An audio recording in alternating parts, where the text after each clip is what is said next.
Visitamos Wittenberg, hicimos un breve viaje a Ginebra y ahora vamos a volver a Suiza. Vamos a volver a la ciudad de Zúrich. Y según usted entre en la ciudad de Zúrich, rápidamente va a ver una catedral llamada Großmünster, o la Gran Catedral, o la Catedral de Zúrich. Y allí en Zúrich, el reformador Wilfrid Zwinglio predicó como pastor del pueblo en la Gran Catedral. Y evidentemente notarán la Gran Catedral, la aguja está por encima de la ciudad, incluso por encima de algunos de los rascacielos que hay en esa nueva ciudad. Pero si van alrededor de la iglesia por el lado, verán una estatua muy imponente. Esa estatua es la de Zwinglio. Zwinglio sin duda fue un héroe de la ciudad de Zúrich. Es incluso una especie de héroe nacional para el pueblo suizo y por lo tanto es apropiado que hayan construido este monumento para él. Y según observa este monumento, dos cosas se destacan allí. Una es una espada, y hablaremos de esto en breve. Tiene una espada muy grande y además la otra cosa que tiene es una Biblia. Ahora recuerden nuestra ecuación, ¿verdad? El café más el texto griego equivalen a la Reforma. Bueno, pueden sumar a Lutero en esa ecuación y también a Zwinglio en la misma. Antes de que Zwinglio llegara a Zúrich, y explicaremos cómo él terminó allá, pero antes de que Zwinglio llegara a Zúrich, él estaba en Basilea, y allí era un estudiante en Basilea, y fue realmente en Basilea donde Erasmo estaba dándole los toques finales a su texto griego y preparándolo para la imprenta. Y Erasmo y Zwinglio tuvieron mucha interacción. De hecho, creemos que Zwinglio estuvo involucrado en la preparación del texto griego y no solamente trabajó con Erasmo, sino también con los impresores. Imagínense el desafío de tipografiar el Nuevo Testamento griego y no quería cometer errores, por lo que era un trabajo difícil. Y Zwinglio estuvo allí del 1514 al 1516 como estudiante y muy involucrado. Y después que se graduó de Basilea, tuvo su primer cargo o trabajo pastoral. Allí tuvo un trabajo muy sencillo. Era el lugar de peregrinación y uno de los lugares donde hubo una especie de aparición del rostro de María en un acantilado. Y eso atraía peregrinos que llegaban allí en busca de indulgencias. Y el primer trabajo de Zwinglio era simplemente oficiar la misa de la mañana a cualquier grupo de peregrinos que se reuniera allí, y así concluía su trabajo por ese día. Ese sería un gran trabajo, ¿no? Salir, trabajar 20 minutos y ya. Bueno, esto era lo que Zwinglio hacía con la mayoría de su tiempo, y subía a su apartamento en el segundo nivel, y en ese estudio, en su segundo nivel, devoraba el texto griego de Erasmo. De hecho, él escribió su propia copia a mano de las epístolas de Pablo del texto griego. Y él estaba empezando a trabajar en los evangelios y en el 1518 escuchó acerca de una posición de trabajo en la ciudad de Zúrich como sacerdote del pueblo de Großmünster, y Zwinglio aplicó para el trabajo y lo consiguió. Así comenzó a predicar en Año Nuevo, el 1 de enero de 1519, en Zúrich. Y se llevó su Biblia con él y comenzó a predicar en Mateo 1:1, y su intención era predicar a través de todo el Nuevo Testamento. Pero comenzó en Mateo 1:1, con las genealogías, y me puedo imaginar lo que estaba pensando la gente. Esto es lo que estábamos precisamente esperando todo este tiempo. Es eso lo que está en la Biblia, genealogías, pero sin embargo, ahí fue donde él comenzó, y podemos dividir la vida de Zwinglio en 3 etapas, así como dividimos la de Lutero en 5.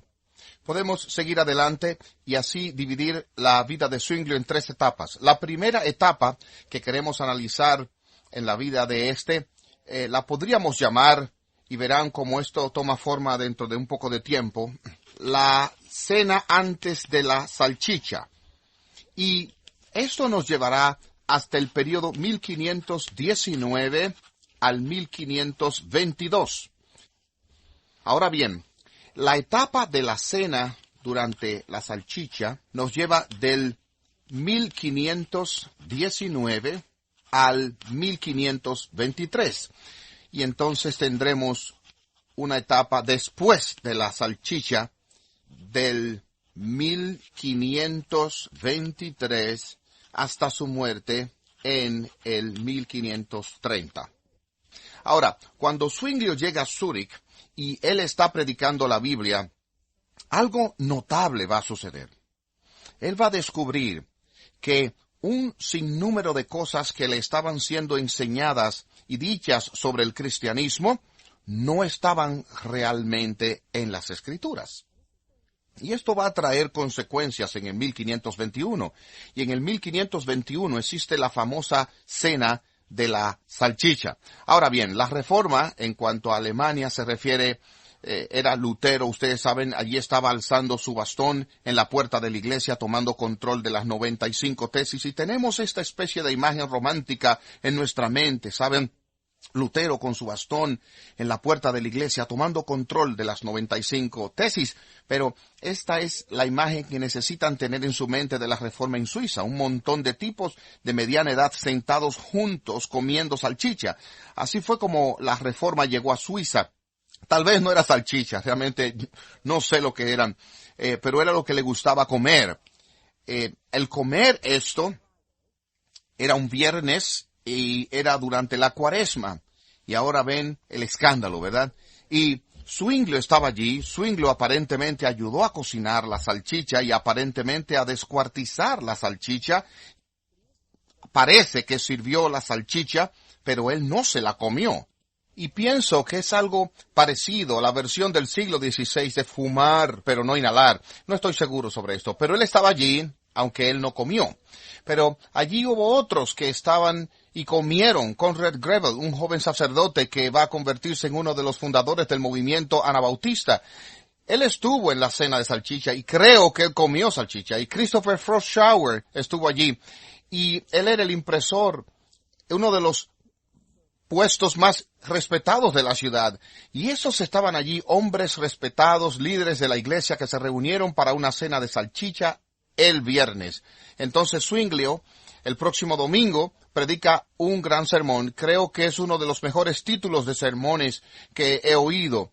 El título fue La elección y la libertad de alimentos. ¿No creen que es un gran título para un sermón? La elección y la libertad de alimentos. Hoy en día suena como una dieta, la dieta de Palm Beach o algo así. Lo que él está predicando no tiene que ver con eso, pero he aquí lo que él decía. Ustedes saben, he leído en el Nuevo Testamento por completo. Lo he leído en griego, incluso he copiado mucho de esto y no veo aquí la Cuaresma. Este principio de sola escritura de Lutero puede ser muy liberador. La escritura puede ser muy liberadora. Y en este periodo, del 1519 al 1523, en este periodo Zwinglio, quien había permitido que la palabra de Dios echara raíces profundas en su vida, y a través de su constante predicación había visto a la palabra de Dios echar raíces profundas en la vida de la gente en Zúrich, ellos estaban empezando a darse cuenta de que existían todas estas cosas añadidas que no estaban en las Escrituras. Y es algo parecido a los andamios. Si ustedes alguna vez han viajado a una ciudad para ver algunos de los lugares importantes de esa ciudad, van a encontrar que el edificio está siendo reconstruido, remodelado, y hay andamios alrededor, ¿verdad?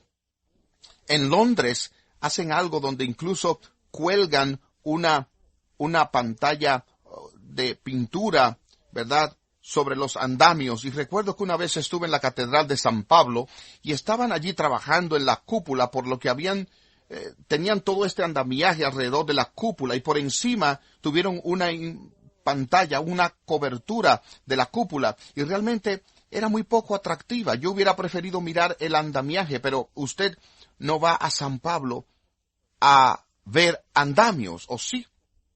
Usted va a ver la cúpula de San Pablo de Christopher Wren, ¿verdad?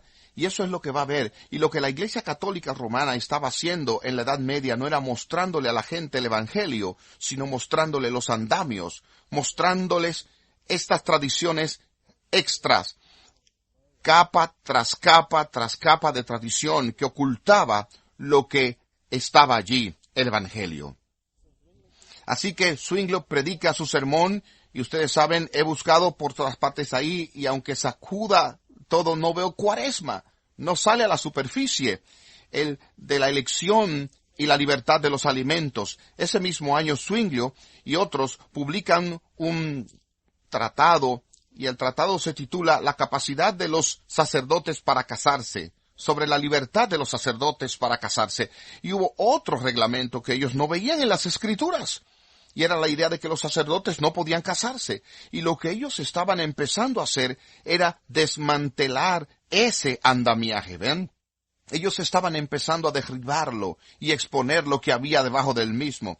Bien, todo esto estaba pasando en la ciudad de Zúrich, y estas ciudades eran gobernadas por consejos. Era una especie de capas, imagínense, círculos concéntricos, y todos los ciudadanos de una ciudad eran parte de un consejo general, y entonces de ese grupo venían más o menos 100 que serían un círculo dentro de ese consejo que llevaba a cabo los negocios de la ciudad, y luego dentro de ese había otro círculo de personas más pequeño que se encargaban de otras cosas. O sea que se tenía esta estructura del ayuntamiento y también la de la iglesia y el liderazgo de la iglesia. Y lo que estaba sucediendo en la iglesia o dentro de la iglesia estaba afectando lo que estaba sucediendo en la ciudad.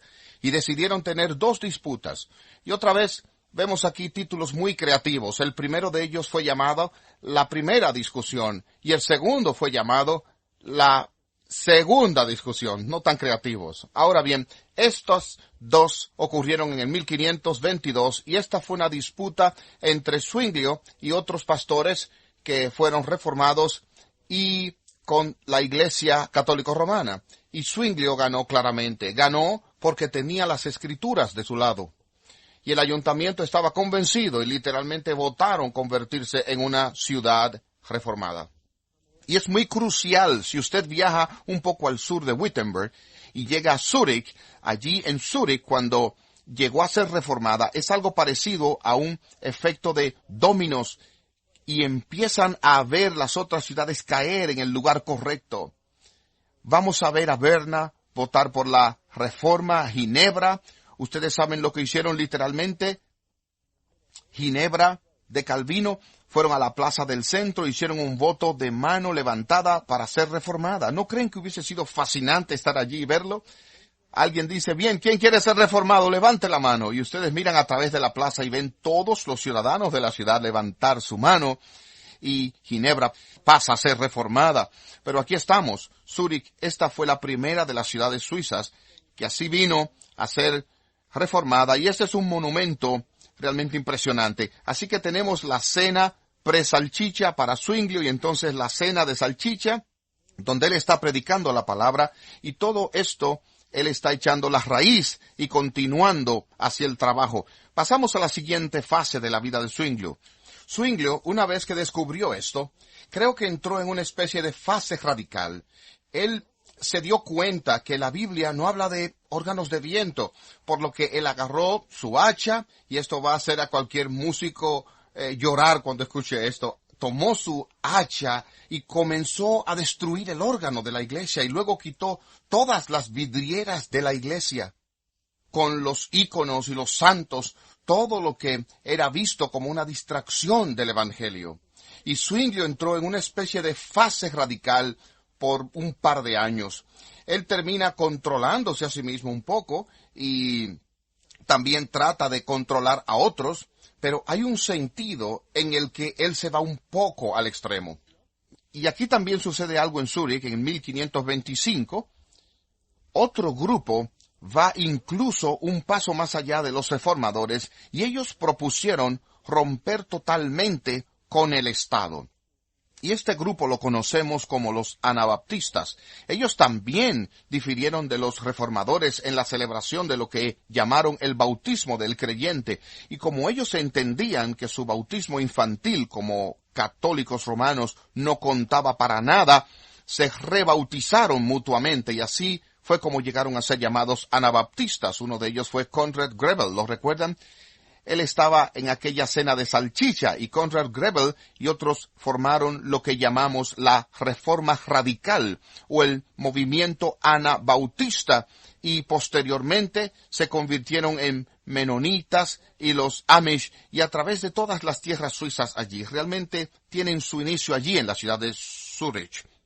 Zwinglio como se pueden imaginar, también mantenía mucho la correspondencia con Martín Lutero durante ese tiempo, y en el 1520, mientras Zwinglio estaba haciendo cosas en Zúrich y Lutero sigue haciendo movimientos en Wittenberg, comienzan la comunicación, correspondencia, y Lutero comienza a publicar sus opiniones sobre la Cena del Señor.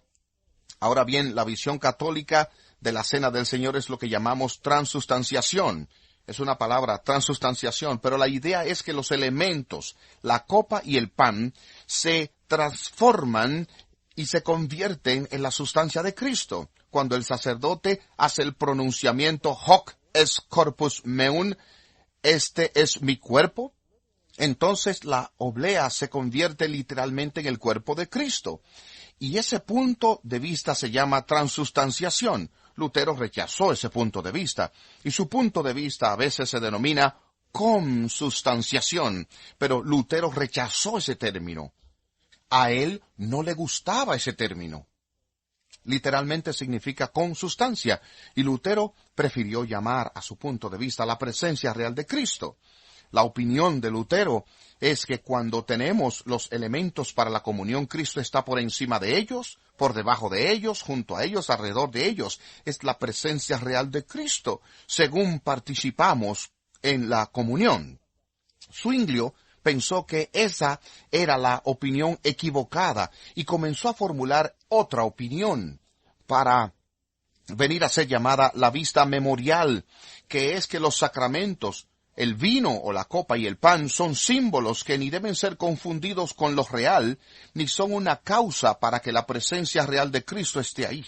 Son simplemente símbolos, son un monumento conmemorativo de la muerte de Cristo por nosotros. Bien, ahora esto empezaba a ser un problema porque tenemos las iglesias luteranas alemanas en Alemania y tenemos las iglesias reformadas en Suiza, y los líderes de Alemania y los líderes de Suiza querían unificar estas iglesias para ellos poder tener un frente unido contra la Iglesia católica romana, la cual era una amenaza desde el sur y una amenaza desde el oeste, y también contra una invasión islámica, que era una amenaza desde el este. O sea que Alemania y Suiza se encontraban, como quien dice, rodeadas de enemigos, y no podían permitirse el lujo de ser divididos, y por lo tanto tuvieron una reunión, un coloquio, es el término técnico, en Marburgo. Y el coloquio de Marburgo, que se produce en el 1529, reúne a Martín Lutero y también reúne a Ulrich Zwinglio. Y se reúnen en Marburgo para hablar de este tema de la Cena del Señor. Y tienen muchos puntos de vista y están de acuerdo en todos estos puntos de vista y dejan el tema de la Cena del Señor para el final, y Zwinglio está allí defendiendo su posición elocuentemente, explicando su posición sobre la vista memorial. Mientras tanto, Lutero solía viajar con un puñal, no sé si era por protección o quizás por si él mientras viajaba veía un conejo y tenía hambre y lo podía así atrapar, pero llevaba un puñal con él cuando viajaba. Así que, estando allí sentado, escuchando a Zwinglio, Lutero le entra a patadas a la mesa y comienza a tallar en ella con su puñal. Así era Lutero. ¿No lo aman así? Así es, así era él. Y obviamente eso distrae a Zwinglio, quien deja de hablar, y cuando vienen a ver, Lutero deja de trinchar y voltea a la mesa, y allí en la mesa dice: Hoc est corpus meum, la presencia real. Y Lutero vuelve a Alemania, o a Wittenberg, y Zwinglio vuelve a Zúrich, y la iglesia reformada y la iglesia luterana no llegaron a un acuerdo. Las esperanzas de los príncipes no se hicieron realidad.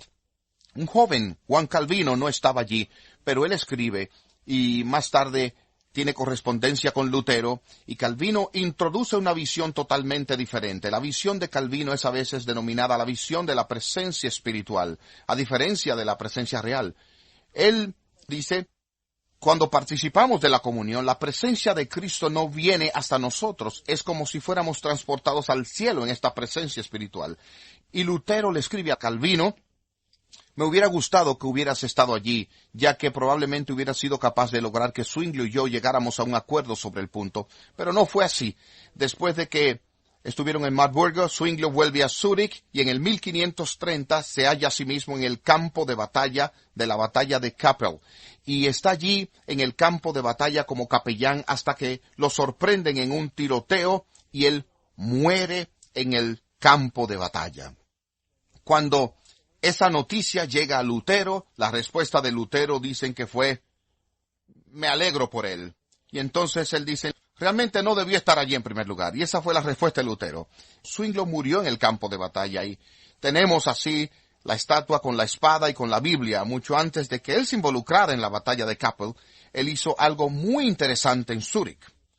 Él estableció allí una escuela llamada The Prophesy. Y esta es una escuela fascinante. No creo que esto haya sido hecho nunca antes ni después, pero este era el plan de estudios que él estableció en la ciudad de Zúrich. Los estudiantes habría un profesor del Antiguo Testamento que leería el texto hebreo y empezarían en Génesis. Así era Zwinglio, y él era un tipo que usaba la Biblia entera. Comenzarían en Génesis y el erudito del Antiguo Testamento leía el texto hebreo y también daba algunas conferencias sobre el texto hebreo, y los estudiantes tenían que aprender su hebreo al escucharlo. Entonces el Nuevo Testamento, el erudito griego leería el texto de la Septuaginta en el texto griego del Antiguo Testamento, el mismo pasaje en griego, y lo comentaría, y luego un teólogo daría una conferencia en latín sobre qué tradición y lo que los otros teólogos hubieran dicho sobre ese texto. O sea que usted iba allí obteniendo su teología y su historia de la iglesia y su latín, y entonces uno de los sacerdotes de la parroquia entraba, predicaba sobre ese texto en alemán. Al día siguiente iría Génesis 2, y al día siguiente iría Génesis 3, y así seguirían sucesivamente hasta finalmente terminar el Antiguo Testamento, y el profesor hebreo obtendría unas vacaciones, y usted solo tenía que terminar el Nuevo Testamento y listo. Y en el estudio no se veía cada capítulo en detalle de la Biblia, pero en el transcurso del estudio usted estudiaba toda la Biblia, y esa era su escuela. Fue llamada Prophesy o la Universidad del Pastor, y esto es lo que era. Hoy en día es la Universidad de Zúrich, transformada en esa universidad. Pero eso es Zwinglio. El verdadero legado de Zwinglio aquí es este principio de la sola gratia. Porque una vez que tenemos la palabra, una vez que volvemos a la palabra, encontramos algo, ¿verdad? No encontramos este Dios legalista. Encontramos un Dios de gracia. Hay una pintura, no solo existe una escultura de Zwinglio, pero hay una famosa pintura de Zwinglio, y es un perfil y muestra sus facciones cinceladas, y tiene su sombrero de erudito puesto, y la pintura está abierta en este texto de Mateo capítulo 11. Todas las cosas me han sido entregadas por mi Padre. Y nadie conoce al Hijo sino el Padre, ni nadie conoce al Padre sino el Hijo, y aquel a quien el Hijo se lo quiera revelar. Venid a mí, todos los que estáis trabajados y cargados, y yo os haré descansar. Llevad mi yugo sobre vosotros, y aprended de mí, que soy manso y humilde de corazón, y hallaréis descanso para vuestras almas, porque mi yugo es fácil y ligera mi carga. Era todo el andamiaje, eran todas estas cargas que estaban sobre las personas. Hagan esto, y esto, y esto, y esto, y quizás logren agradar a Dios y ganar su favor. Y luego llegamos a Jesús, que nos dice: ligera es mi carga y mi yugo es fácil. Encontramos este principio maravilloso, ¿verdad? Gracia, solo gracia. Y no solo es solo gracia, también es solo fe. Y vamos a ver esto a continuación cuando pasemos a sola fide, que la salvación es solo por la fe, en nuestra próxima reunión.